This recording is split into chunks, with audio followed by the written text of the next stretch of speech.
got me a set of wiggle wagons come out. This is southbound 395 coming out of Sparks back to Bloomington.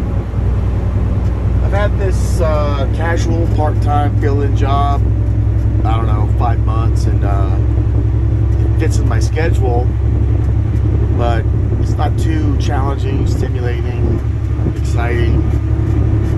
The equipment is definitely not what I'm used to, but it allows me to enjoy my retirement.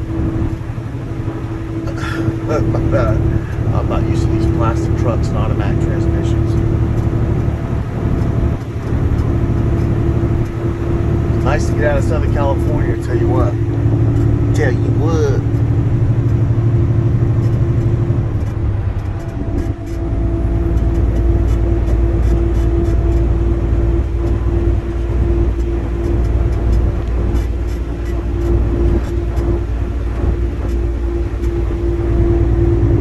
Yeah, so let me vent a little bit here. I think when I was in college and you're doing all these research papers, they always say consider your source. And there's so much stuff on the internet, YouTube, where these new drivers are giving all sorts of advice, and I don't know, their experience. There's a lot of misinformation out there. I can talk for 20 minutes on that, but this one gal, she was new to pneumatics and misnamed all the nomenclature and the wrong valves and stuff like that. Another guy was a flatbedder and said you can double your strap strength working load limit by going all the way across. I'm like, no. Another guy, just brand new to RGNs, and he was doing a single chain point to a piece of equipment that was over 10,001 pounds versus one in a corner, one for every, at each corner, pulling back, pulling to the front, FMCSR. But I'd have to say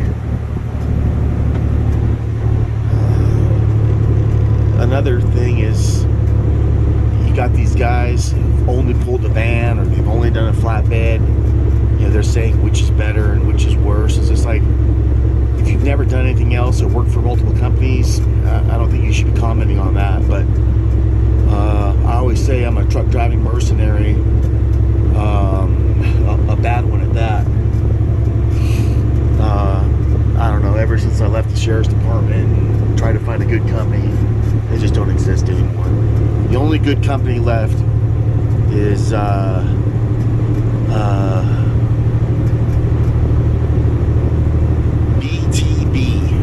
Goldsboro, North Carolina, Benton Trucking and Brokerage. Old school 379s, all pre-99, so they're still on paper. Chicken trucks running poultry out west. Jerry coming back. I worked for him for a little while. Love the job, love the guy. But a little bit about my background is, when I'm a trucking mercenary, people ask, oh, who'd you work for? I'd say name someone.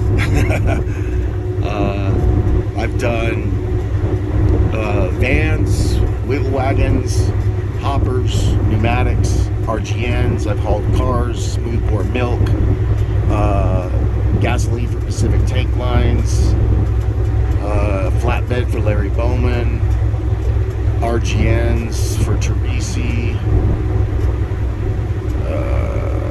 a roll-off for Platinum, another 3-axle RGN with Lee Elite, dome trailers, double bottom hoppers. The only thing I haven't done is I've done end dumps is transfer dumps and like 9 and 13 axles. So I feel as though, like, hey, I can comment and have an opinion on a lot of stuff. Pneumatics pay very well. RGNs pay very well. Both of them are challenging, stimulating, makes your brain work. I really enjoyed hoppers. They don't get some of the perks as a lot of the other type of equipment. You gotta think, if any Joe Blow can do it, it's gonna get low pay. Once you get specialized, then you're gonna get you're gonna get decent pay once you're specialized. I also done walking floors, farm beds. So like pneumatics, there were some loads that paid a company driver $1 a mile, a little more. RGNs, company driver, $1.03, $1.07 a mile. Most of those were like oversized. The pneumatics was a very specialized account. Yeah, you just got to consider your source. You know, if you got any questions, reach out. I'll answer most everything. I've been driving for well over 20 years. The last 3 tickets I got were all overweight because I was running floors, and that's, you know, paid by the ton, so I pushed it. No accidents. I've driven everything from a set of sticks, 18, 13. This automatic is junk. You know, if it ain't broke, don't fix it. Whoever thought this was superior technology, it got better fuel economy, wrong. Especially this 579, it flutters in neutral. Horrible. Absolutely horrible. Anywho, y'all, I'm gonna get back to Southern California and then enjoy my time off and come back. Yeah, if you, I'll try to make a quick video about making and breaking a set. So it's pretty simple. I think the first time I pulled doubles, it was 1976 when I was 4 years old. Come back. My dad started on doubles. I'm one of them guys who got trucking pedigree. My, you know, I learned hanging out with my dad in old Transtar International cab overs. And then in the 80s, my mom bought 3 trucks, W900 and a couple K100s and an Aerodyne. And she ran like 3 trucks, produce, you know, reefers. Santa Maria. I think the very first load I ever went on was Santa Maria to Toronto, Canada, in a cab over. I don't even know how old I was, but my dad refused to work for a woman, so my dad was always a company driver. My mom wanted a little more ambition, but back in the 80s, it was still a male-dominated industry, and they screwed her left and right every time they could.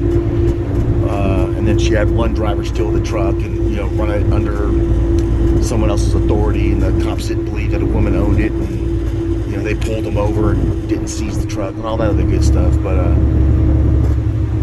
yeah, come on, you know, truck is a disease, right?